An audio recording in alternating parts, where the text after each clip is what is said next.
So they say they want to defund the BBC. There's a hashtag for it too. They just want to defund everything now. Defund the police, defund billionaires, defund libraries, because they're just a little bit too wordy. So defund the BBC. What's wrong with the BBC? A lot. Plenty. Enough to warrant it having, not being defunded. Well, apparently defunding doesn't mean defunding or whatever. But a budget cut, yes, definitely. Downsizing, most definitely. It's too fucking big. It is too big. Anyway, this is the Knowledge and Ignorance podcast. I am your host. Me. Straight up facts, I'll tell you about the BBC from the start, right? So, I actually did my work experience at the BBC. Someone,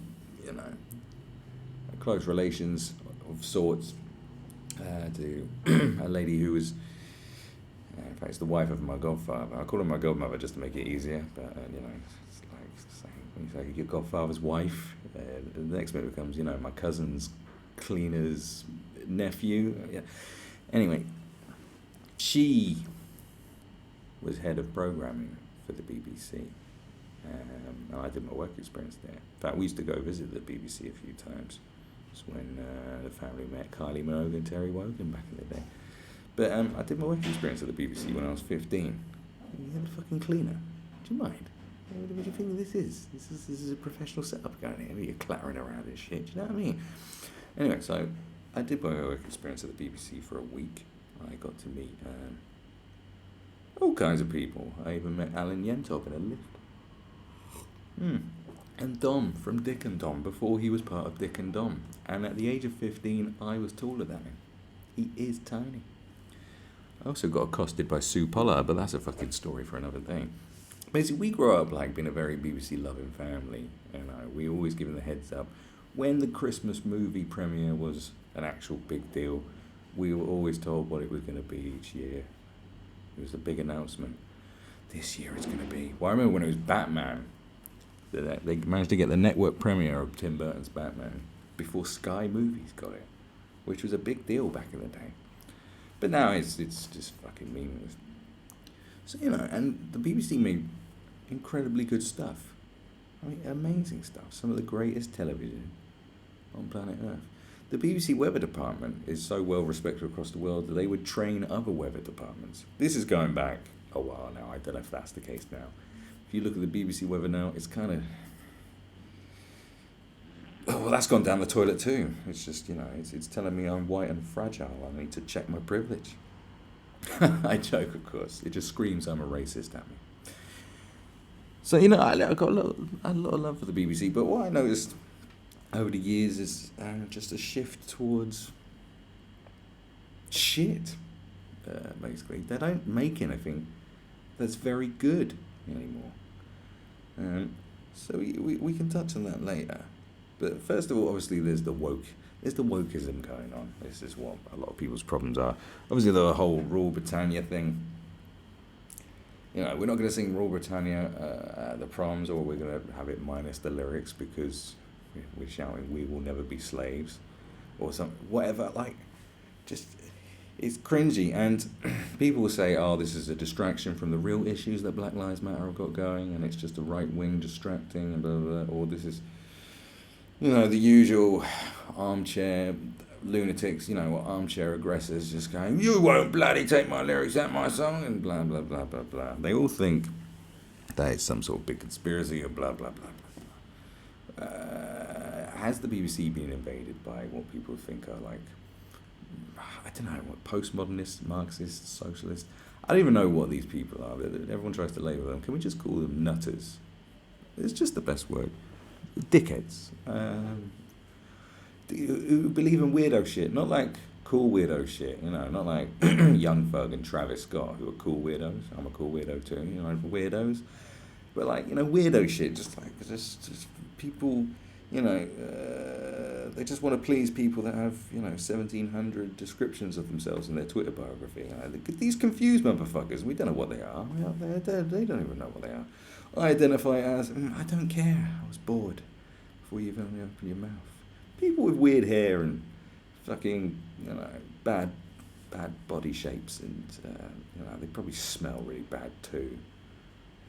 They stink. They belong in some sort of camp where they can be corrected, I suppose, is the best explanation for these people. It's a joke, is it? I don't know. These weirdos, so these weirdos have infiltrated HR departments, and they have infiltrated the BBC.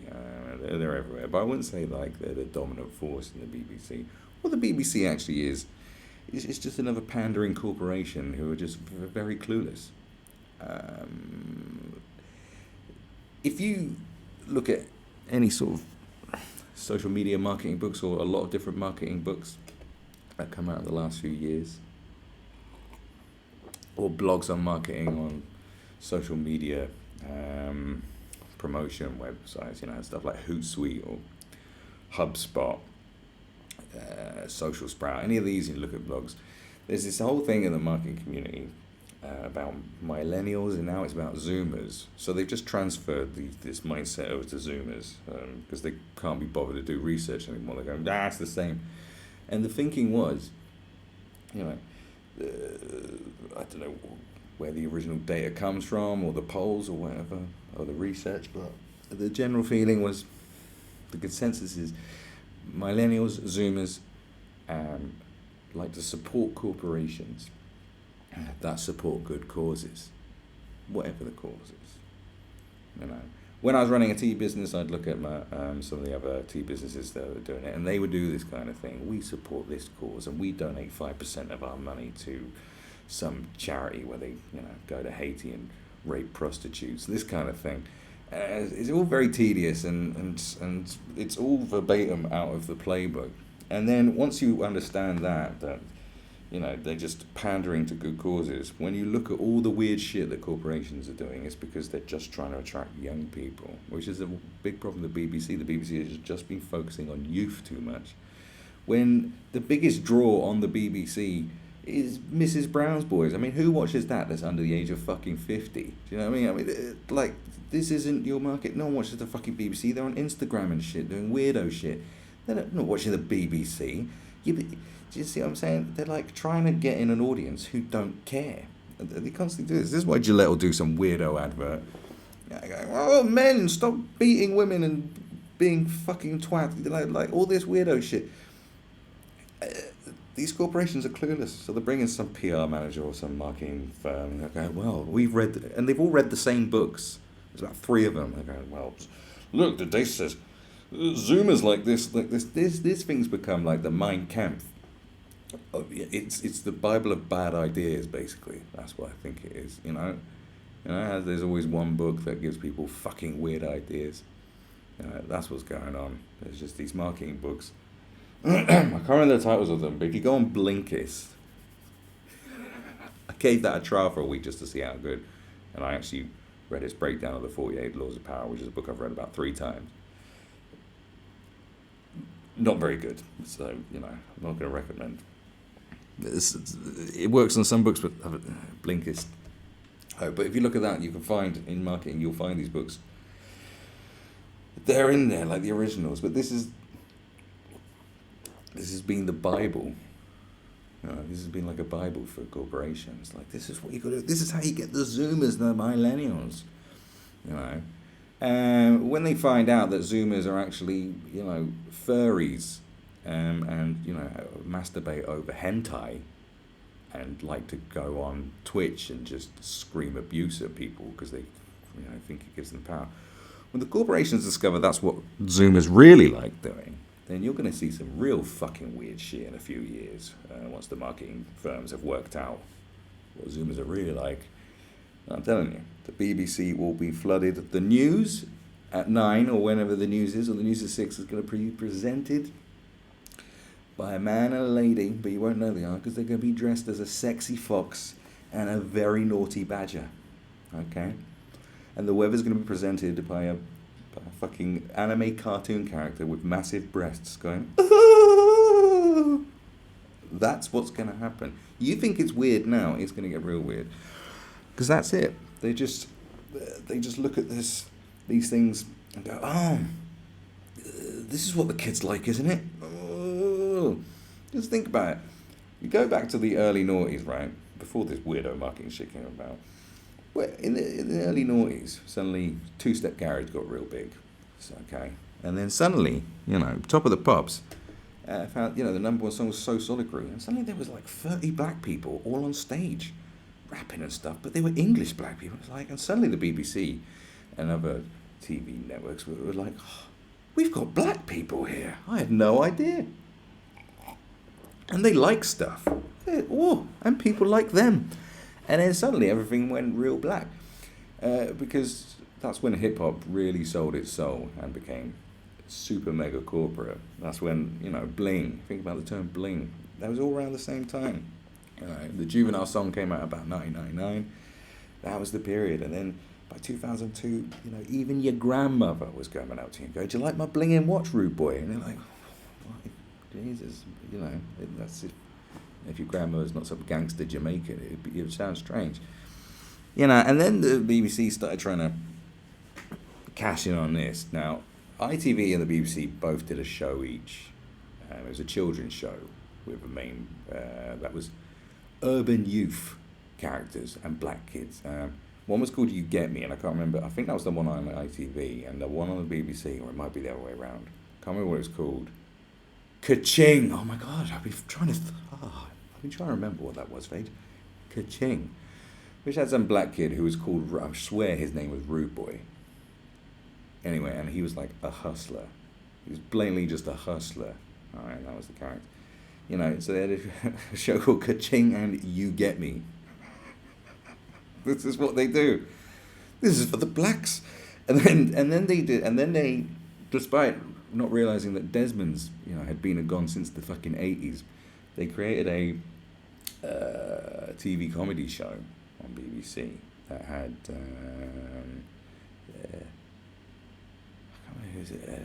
Danny, what was his name? Danny John Jules? The cat from Red Dwarf. Can't remember his full name. He played a bit part character in it, but it was basically a black sitcom. But it hadn't been created by black people, or it may have. I don't know. It was an It was a proxy thing. What's that the right word? It was by committee, basically. So they created the whole show by committee, and we need a black show because we've discovered there's black people here, and it was written by white people. It was written by two white people. Okay, and the first, and it wasn't very good, and there were sort of complaints about it being not very, like these aren't what black people do. So the second series, they sacked the white writers and then brought in some actual black writers. Do you know what I mean? They just, this is what they do. They just go, oh, this is popular now. We need something called ka-ching. And they brought in a lot of, they try to urbanize a lot of, that's the only terminology I can use right now. They try to make everything a bit of a hip hop flavor or a garagey flavor. They try to do it on everything. Saturday morning TV, all this stuff, because they're like, oh, this is what the kids like, and that's the BBC. They're just out of touch. Someone will come in and they'll just be like, these people like this kind of weird shit, and that's why you get weird shit now. It's always pandering. It's, when the BBC makes a show called Ka-ching, which blatantly must have been created by a white person. Rasta Mouse must have been created by a white guy. I swear to God. Because they're like, oh, this is what's popular now. Do we know any, despite the BBC headquarters being in a very black area, do we know any black people? Get one on the phone. I'm like, what do you like? Well, my granddad always said that, Roland Rat should have been Jamaican. And I was like, oh, brilliant. Right. We're going to reinvent Roland. Oh, we can't be a rat because the connotations, we'll call him a mouse. We had Danger Mouse, now we got Rasta Mouse. There was Finger Mouse, Danger Mouse, Rasta Mouse. It's just a variation of the mouse. And what is the obsession with fucking cartoon mice? I have no idea, but anyway, that's it. Because this is the kind of thing you're seeing now. It's not that they give a it's not that they don't care or that they do care. They just care about the ratings and just getting in the precious youth market. This is why, Doctor Who's gone full-blown weirdo. It has gone fucking weirdo. And, I mean, I don't care for the show anyway. I used to watch it before they brought it back. And when they brought it back, I had no care for it. It's like some campy, weird nonsense. Fuck this. But, they had the episode when they meet the original incarnation of the Doctor. Is some fat black woman or something. I don't know. I just saw a photo. She looked pretty portly, but and then about 20 people on Twitter we've got about 15 followers. Thank you. Yes, BBC. Yes, thank you. That's why they did it, because it's like, thank you, because that's all they're gonna give you. It's scraps of shit. It's just, do you like what I did for you? Hello. BBC here. Did you see what I did for you? Did you like it? Yes. Aren't you grateful for all the great things that we did? Look. For a moment, the Doctor of Doctor Who was black for about 10 seconds. Isn't that good? Yes. Now fetch me my slippers, will you? It's just bullshit. This is the kind of cringy things they do. So they get a little applause and it looks like they've done something. I mean, like, my goodness, it's cringy. Well, this is what the BBC do, and like many other corporations, they just do the most minimal amount of effort, right? Just the tiniest thing, throwing little scraps, going, oh, that'll keep them happy. Like, don't you know our interns are black? And it's like, well, the staff aren't. You know what I mean? This is what they've done with the internships at the BBC, where it was basically for anyone that wasn't white, basically. But it's just for fucking interns. Now, what's an intern? Well, someone who doesn't get paid. Like, this is what they're doing. Going, look what we're doing. Like, you're not doing anything, are you? You're not doing fuck all. There's another problem with the BBC, is that they're probably also a victim of, the diversity training grift that's been going on. And it is a grift. This diversity training and shit. These are corporations just being suckered in by these people who charge extreme amounts of money, going, we're going to teach you all how not to be racist. It's like, to end racism, it's ridiculous. It's ridiculous. These people are fucking grifters. They're no different than, those mad West African preachers with private jets who kick pregnant women in the belly, These people are just fucking con artists. So they are a victim of that as well. And the BBC been going down the reason I don't like it is they've been going down the weirdo path, and people say, it's good intentions, but it's good. They have good intentions. They're just a bit cringy. No, they don't have good intentions at all. I don't care. They're just like, oh yeah. Oh yeah. Got any black writers here? Yeah. Oh, we'll employ 10 for a week. The thing is, I knew this was going down the toilet a few years ago, because on a number of occasions I've submitted TV scripts to the BBC in the writer's room windows. I just recently did it. And every time, like, pretty much getting the top 10% of entries, but, I haven't had anything go further than that, which means it gets a couple of reads and passed around a bit more, blah, blah, blah, blah, blah. But a few years ago, it was around maybe 2014, 2013, a friend of mine wrote scripts based on where we used to work. And the idea of it, I won't go into all the idea of it, you're not stealing my shit. But the main character was a guy called Dave, who was an office manager type person who really didn't like his life. I don't know why we ended up calling him Dave. It was a fucking stupid idea to call him Dave. And even stupider, as we were able to find out. Because after submitting the script, my friend read an article that he sent to me and said, a lady who was dealing with all the script reading and stuff had said, we don't want to see TV scripts that have a character called Dave, specifically Dave, as in just Dave, who hate their lives and live with their parents, sort of thing. Our character has never referenced to live with his parents, but he definitely didn't like his life, and he's called Dave. Now, roll on about a year later, and they commissioned a few scripts to be turned into pilots that they put on the BBC website and perhaps put on BBC Three, I don't remember. And one of them I can't remember the title of the thing, but the guy was called Dane. He hated his life, and he lived with his parents. And Dane was black. So the point was like, they were just doing this thing. It was just coded language. We're going, I don't want people with the big hair, not the ones with the big hair.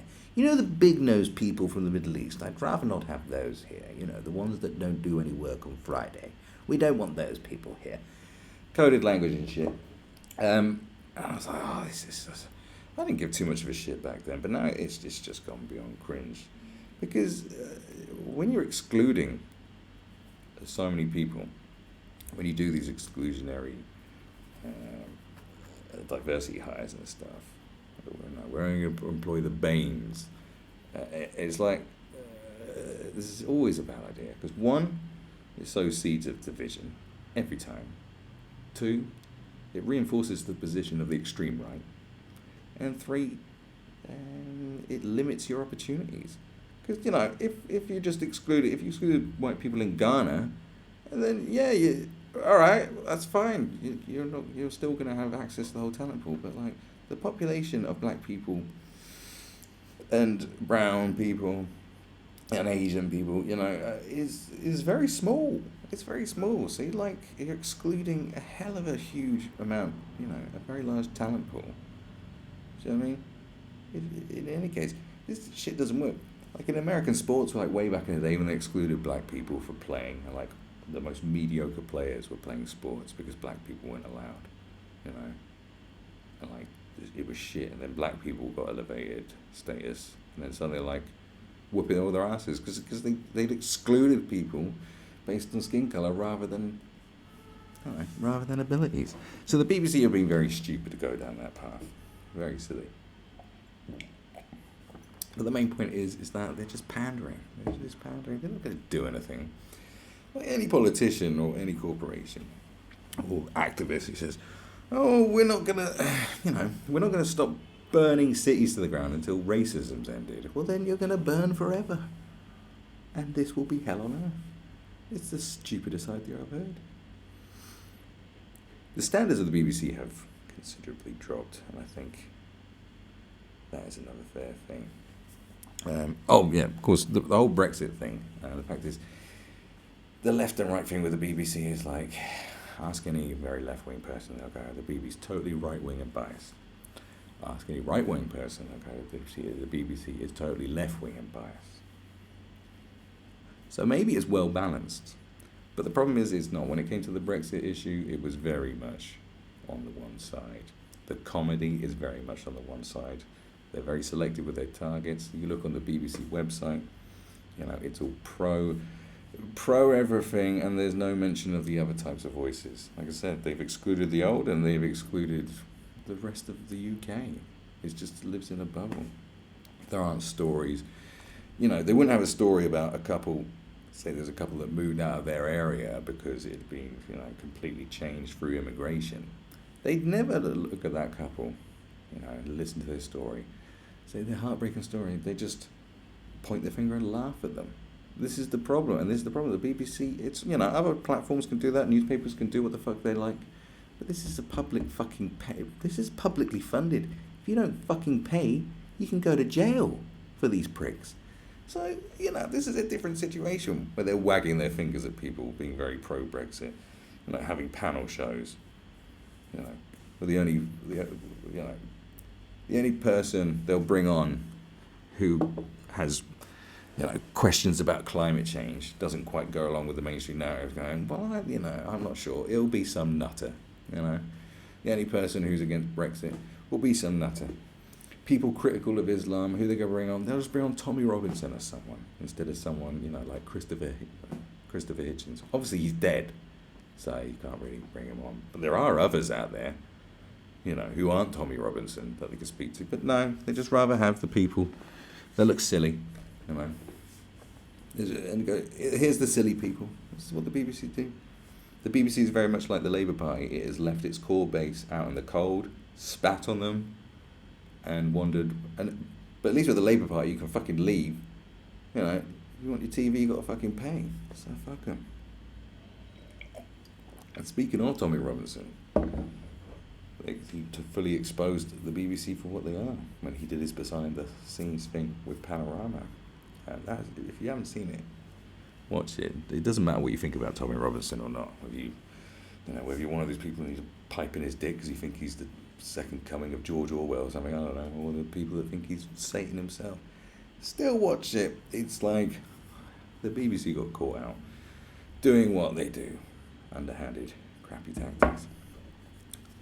So that is a good reason. The BBC is not representative of people, and it's always just going for one particular market. What they believe is that all young people are these woke activist types when they're not. Most young people, like I said, are weird furries. Go look at their avatars. It'll be a fox, sexy fox. A sexy anime cartoon fox with big boobies. That's what the Zoomers like. I'm going to write a marketing book, How to Market to Zoomers. I will. It'll be called Our Furry Friends. Now, the standards with the BBC have definitely dropped. Now, this is something that really pissed me off and has been pissing me off. The standards in documentary filmmaking, I think, have completely dropped as it is over the last few decades. But the BBC in particular, there's 3 good examples that have come out in the last 5 years that were fucking terrible. Let's go with the first one. They were making documentaries that were basically clickbait titles, like clickbait articles, the sort of shit you'd see on BuzzFeed and bullshit, or the Daily Mail, you know what I mean? But these are supposed to be documentaries. So they had The Last Whites of the East End. Let's start with that one, which caused a bit of furore. Sensationalist crap. You know when Channel 4 used to make stupid documentaries going, my 15 faces and 9 penises, it's like, Rehab live autopsy. Well, the BBC have gone down that kind of sensationalist route.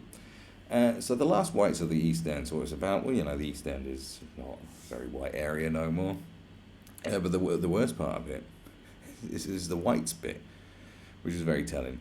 Because the people that they followed around, there was 2 sisters who were very white. They were blonde hair and blue-eyed.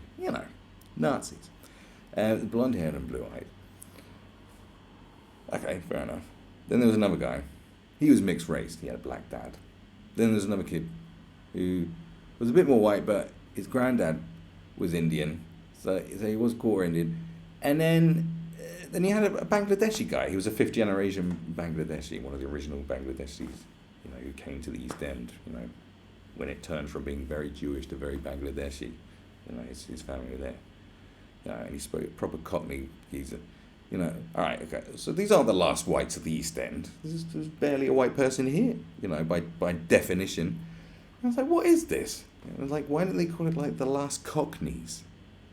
Oh no, because we want to fucking bait people.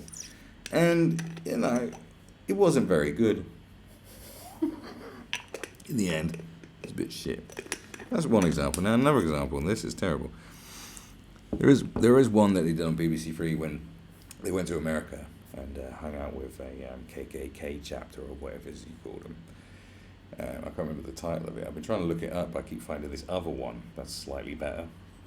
But this was terrible. So, and it was interesting. But the thing is, because of the way they look at it and they try to frame it and twist narratives, they completely missed the point of making something quite great. And what I mean is that, they're hanging around with these KKK members.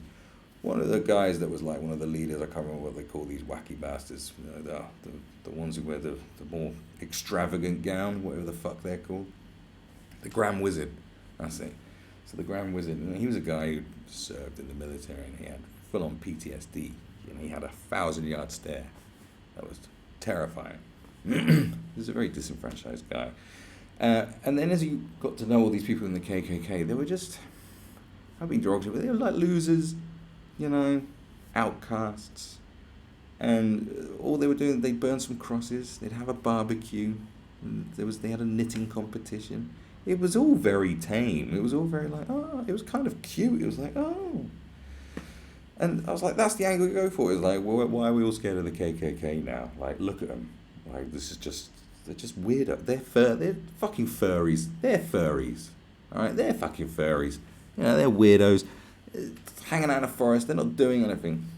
And because of the BBC and because of the culture that's been ingrained into this generation of documentary filmmakers, like, find the contradiction, find the drama, you got to find the contradiction, find the drama, find the contradiction, find something, find something, find something. They couldn't find anything. They never lynched nobody. They were doing fuck. These people were doing fuck all. So the guy's narrating and he says, this may look all very placid and mundane, and these people are clearly not a threat. But the KKK are dangerous. It's like, oh my God, are they? And so I think this one was set in Arkansas, or the case that they mentioned was set in Arkansas or Texas. But basically, this group were in a different state to the story that they talked about. Now, this documentary came around about, it was like 2015, 2016. And then they just went to a story from 1992 in a completely different state where there'd been a lynching and a murder. That was the example they gave to show how dangerous the KKK were. Something from 15 years before, even a bit longer. In a completely different state with a different chapter in a completely different period of time. This is why they're dangerous. It's like, what? It's like going, everyone talks about Afghanistan if it's dangerous. Well, actually, have you had a look? And then they show you the 1950s when Afghanistan was super cool. It's like, what are you talking about? Are you mad?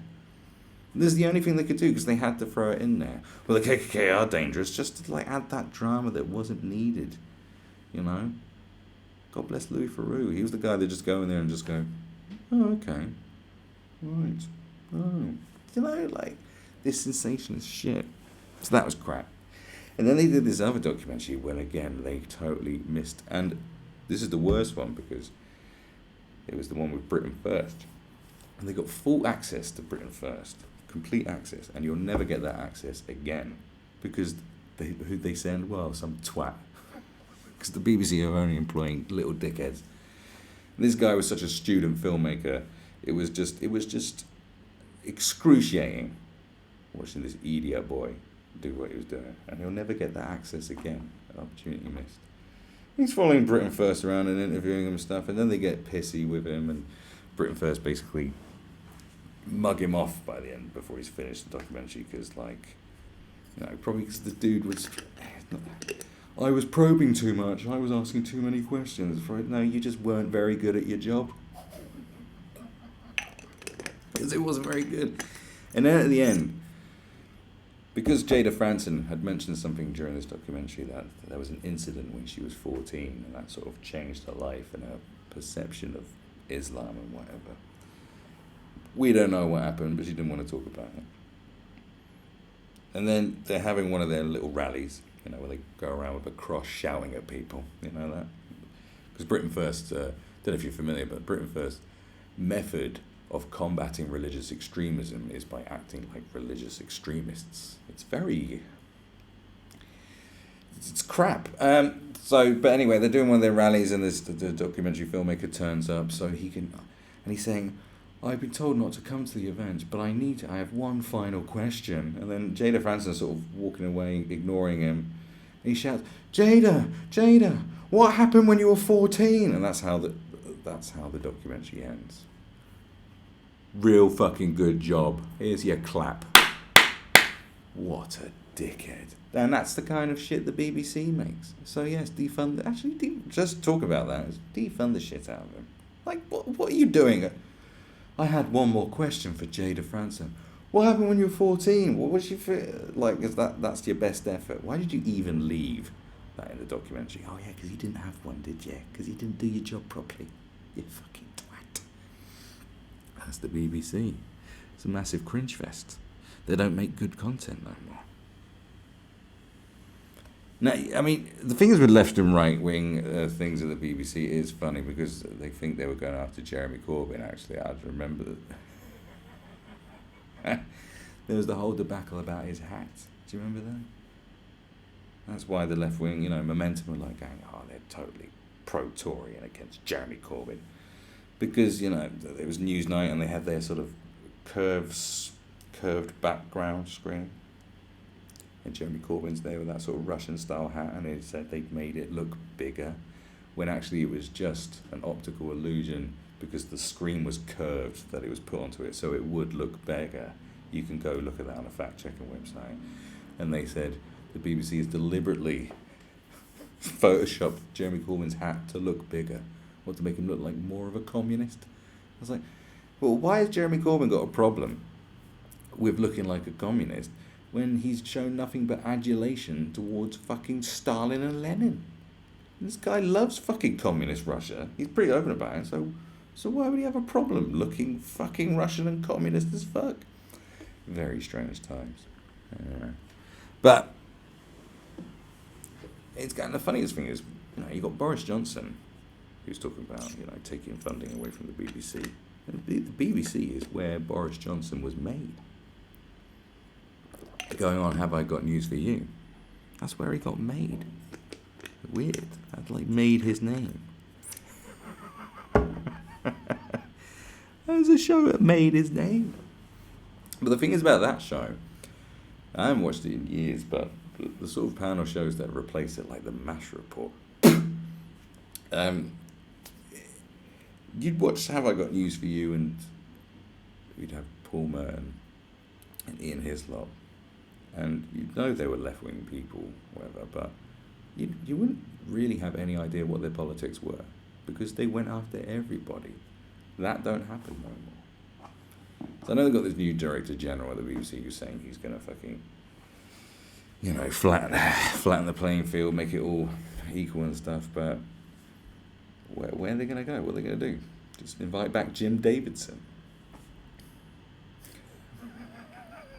I just don't see it happening. Like, Jim, we need you back. Come back, Jim. We're going to bring back Big Break, but socially distanced.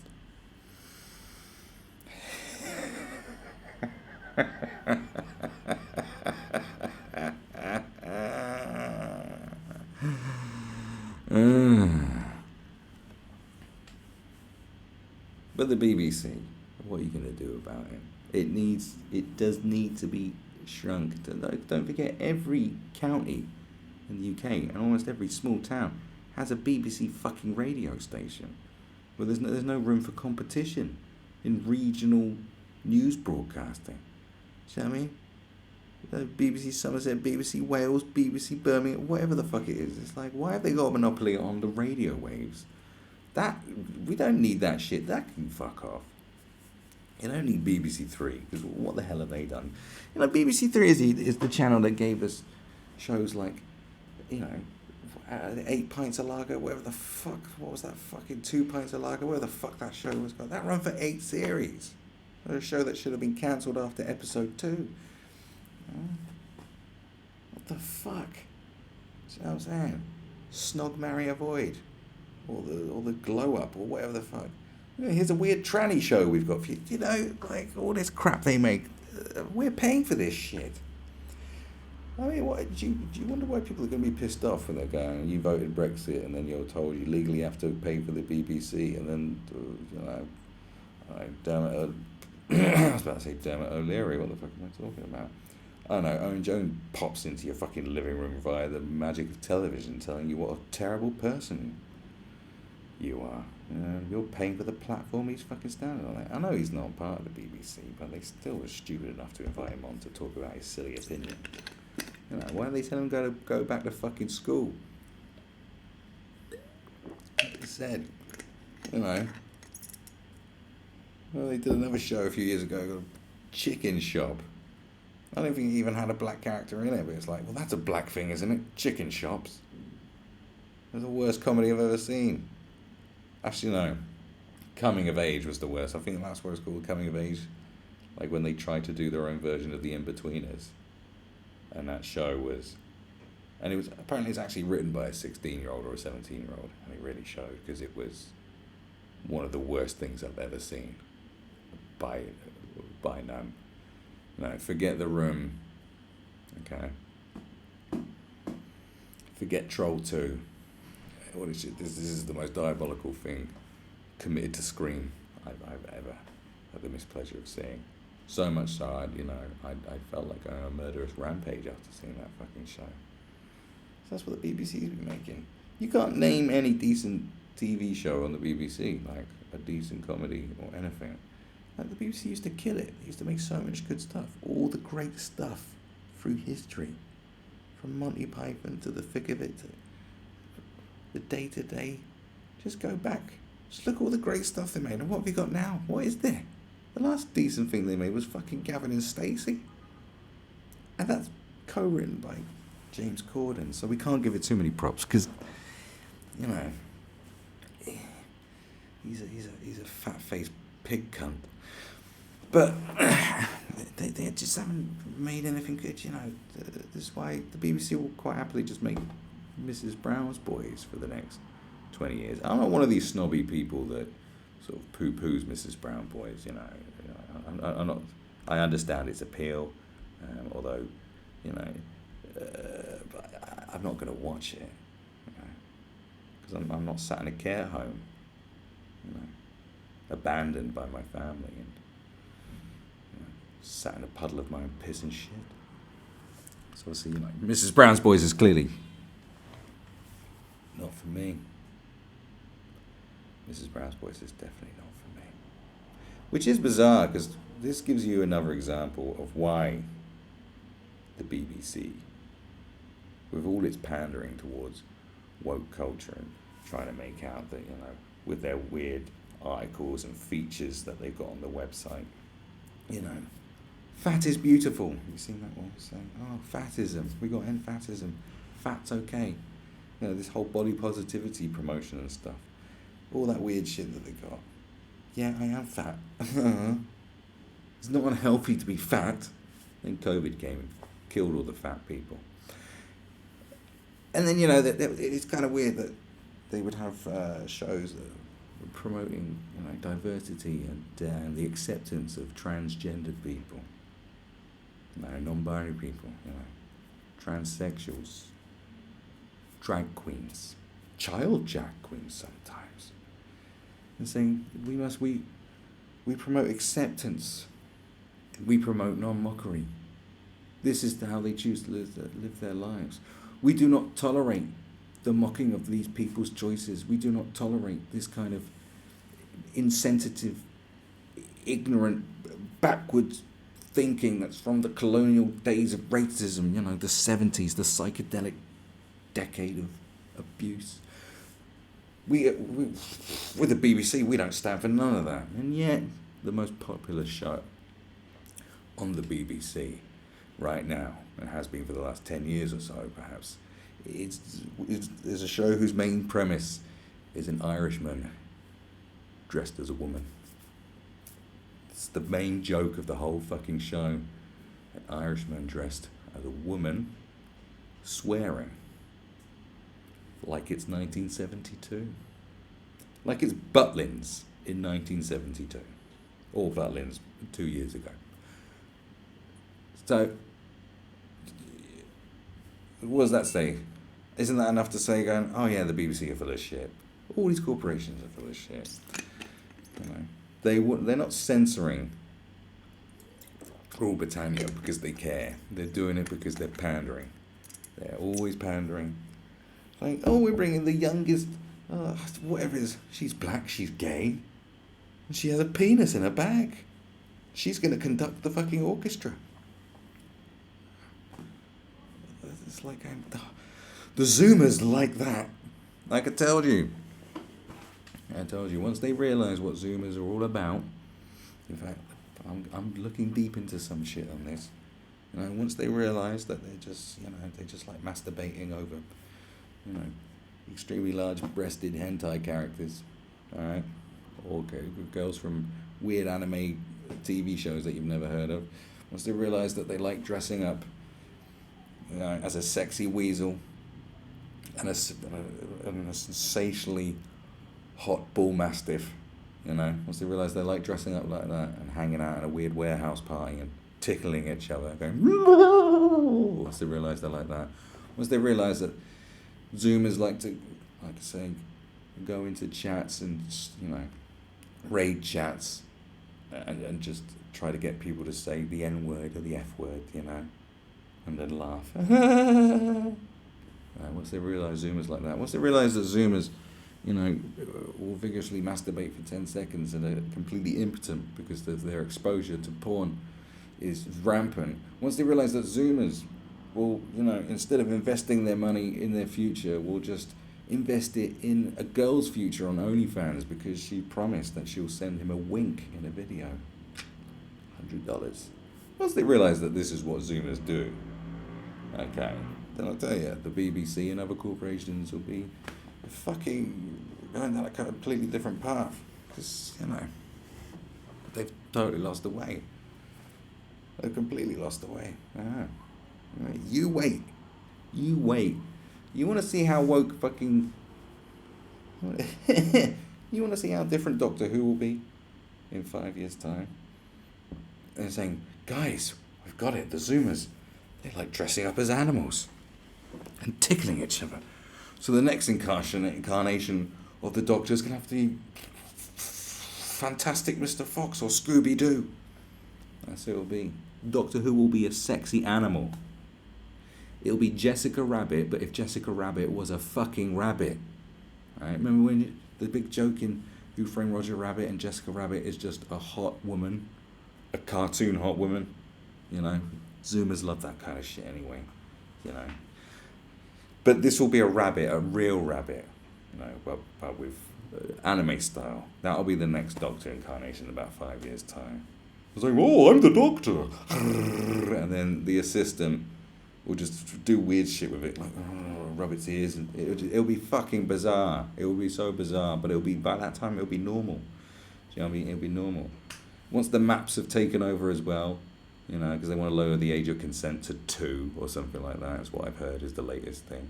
Once they've been accepted, Doctor Who is going to be, once the paedophile lobbyists have got their way, Doctor Who, like I said, will be a weird anime cartoon fucking rabbit with completely genderless but with massive tits, and his assistant, he's going to be banging his assistant who's going to be a child. That's where it's headed now, because the marketing books will catch up. The marketing department will go, oh no, this is what kids like. Fuck, they're fucking weird as fuck. Who knows what they're into? Think about it. You think the boardroom at the BBC is sat around where they're going, well, there's 62 genders, and some people do this as non-binaries, and some people identify as Inuits. And all this stuff going, and the eternalized oppression of women, and saying, and you can call some black people white people because they're internally white, and all this weird shit comes in. The diversity trainer comes in, he's riding in on their fucking horse made of diamond. I'm here to tell you about how to not be racist inside your own brain. They're spunking all that. They're listening to this going, I have no idea what these people are talking about. What the fuck are they talking about? Well, this is what the kids like. Okay, well, what is it? They don't understand none of this shit. So they're going, we need more articles on... What's this? I've heard there's 10-year-old drag queens now that get diddled in gay strip clubs. Is that what the kids are into now? Oh, I guess get more of that on. Saying, I don't know, in my day this sort of thing wouldn't fly, but I guess it's different. You think these clueless motherfuckers have been completely ripped off. So I'm telling you, in 5 years' time, this shit's weird. 5 years ago, you'd look at this and go, this is fucking weird. You'd have no Desmond is amazing 5 years ago. The mother would be shot in the streets and set on fire. Could you imagine if she would have lived in Leeds? They'd lure her into, they'd say, all right, come to our fucking weirdo drag queen club. They go, where is it? It's in this estate, Chuck. They'd lead them into a fucking estate. They'd have it on camera and put it on live leaks, and they'd shoot her. They'd cut her head off. See what I mean? That's what would happen. That's what happened 5 years ago. But now this is okay. So I'm telling you, 5 years' time, it's going to be super fucking weird. And again, the BBC are going to be sat there going, so what, they're into, like, sexy animals? What? Really? They want to have sex with cartoon badgers? Oh, God. Right. Sorry, hi. I'm going to call up Reggie Yates. Reggie, I'm sorry. Rasta Mouse is out. We got to have a new mouse. Sexy mouse. That's right. The new incarnation of the cartoon mouse will be Sexy Mouse. Stripper mouse. Prostitute. Hoe mouse. Something like that, It'll be a mouse with massive breasts. With anime type features, anime style. It'll be a sexy ass mouse. Do you know what I'm saying? That'll come and I don't know, take kids on adventures to strip clubs. You know, where are we going? We're going to a wife swapping party. Yes, Mr. and Mrs. Fox are gonna have interchangeable sex with Mr. and Mrs. Whippet. That's right. And then the weasel's gonna come in and fucking gang rape us all. Because why? I don't know. Because the marketing department said this is what the Zoomers like. They come in and it's like, yeah, they just want sexy badges and shit. You know, we need a stripper mouse. You know, Doctor Who needs to be a sexy rabbit. We're going to replace the entire cast of EastEnders with marsupials. Hot marsupials, you know what I'm saying? It'll be gone. They'll even come in and say, yeah, Zoomers think fat people are disgusting and ought to be put into concentration camps and burned. Oh, really? Oh, well, we're going to have to... we had to hire at least 40 fat people. Oh, God, get rid of them, I suppose. They'll do it. They don't care. They don't know what the fuck they're talking about. Same with politicians. They don't know what the fuck... They don't even understand it. Half the world doesn't even understand it. It's the same way... There's a group of kids in America a few years ago, and like I said, this generation are fucking weird. They're kids who were wolf kids. And they thought they were wolves, and they'd wear tails. There's a small collective of kids. Now just imagine if that spread like wildfire. Then they pandered to it. It'd be everywhere. It'd be on your lunchbox. Your Happy Meal would be Wolf Kid Happy Meal. It'd be everywhere because corporations don't understand anything. This is why this weirdo shit's got out of control, because they thought it was really popular because of some marketing department and Twitter, which isn't representative of the real sane world whatsoever. Whether you're right wing or left wing, there's nothing but lunatic shit on Twitter. It's just a loon bag asylum. And people look at it and go, well, this is the way the wind's blowing.